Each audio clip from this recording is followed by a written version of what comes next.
नमस्कार। ये है कहानियों का अद्भुत संसार। किस्सा कहानी, कहानियाँ जिनमें लिखते हैं खुद को। मैं हूँ स्मृति और आज आपको सुना रही हूँ फलक की लोकप्रिय लेखिका स्वधा शर्मा की लिखी एक कहानी, खरीदारी। पूरे 10 रुपए चुराए थे मैंने। बहुत बड़ी रकम थी। चुराते समय तो मन में हजारों सपने थे जो इस 10 रुपए से पूरे होने वाले थे, और सपनों में केवल खाने की चीजें थी। 8 साल के बच्चे के सपने में और क्या हो सकते हैं भला। माँ को असावधान पाके जाने कैसे साहस कर लिया था उनके सिल्वर के डिब्बे से वो 10 रुपए चुराने का। जैसे ही हाथ में पैसा आया, बिना एक क्षण गवाए पास की दुकान पर गया और फुल ऑन कॉन्फिडेंस से कहा, बिस्कुट चाहिए 2 रुपए के। दुकान वाले चाचा ने दुलार किया और 4 बड़े पैकेट निकाल कर दे दिए।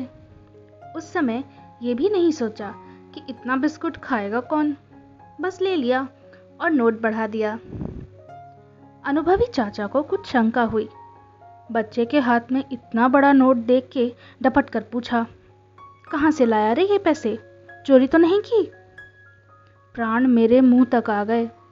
सोचा, इनको कैसे पता चला? ओह! मगर प्रकट में कुछ न कहा, सिर्फ न में सिर हिला दिया तो चाचा ने बरी कर दिया। 8 रुपए और बिस्कुट लेकर आ तो गया, मगर मन में भयंकर भय ने घर कर लिया था। अपराध की अनुभूति ने सारा उत्साह ठंडा कर दिया। सपने तो याद ही नहीं थे, ऊपर से ये चिंता कि इस 8 रुपए को किस सुरक्षित जगह पे छुपाया जाए। बिस्कुट तो वहीं छककर दोस्तों के साथ उड़ा लिए और चोर वाला चेहरा लिए, जिसमें किसी से दृष्टि मिलाने का साहस नहीं था, घर आ गया। माँ ने खाने को पूछा तो मना कर दिया और सो गया 7 बजे शाम को ही। सोता तो क्या, मगर बाबूजी के आने तक उनका सामना नहीं करना चाहता था, इसलिए सोने का नाटक किया। रात भर नींद नहीं आई। उस गमले की फिक्र हुई जिसके नीचे पैसे छुपाया था। भय से बुखार चढ़ उठा, लेकिन इस भय ने मन के सत्य को जागृत कर दिया। सुबह सबसे पहले उठ गया, सीधे बाबूजी के पास जाकर 8 रुपए उनके सामने रख दिए और अपनी चोरी को स्वीकार किया। झन्नाटेदार थप्पड़ पड़ा गाल पे।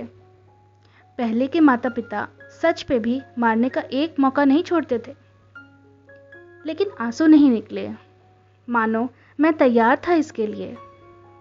शपथ दिलाई गई कि अगली बार ऐसा नहीं होगा।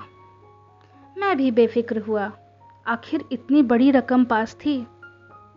जिम्मेदारी का बोझ कम हुआ तो चैन आया। वो 10 रुपए मेरी छाती पर पर्वत के समान थे, जिनसे मैं दुनिया खरीदने चला था, पर खुद का ज़मीर न खरीद पाया।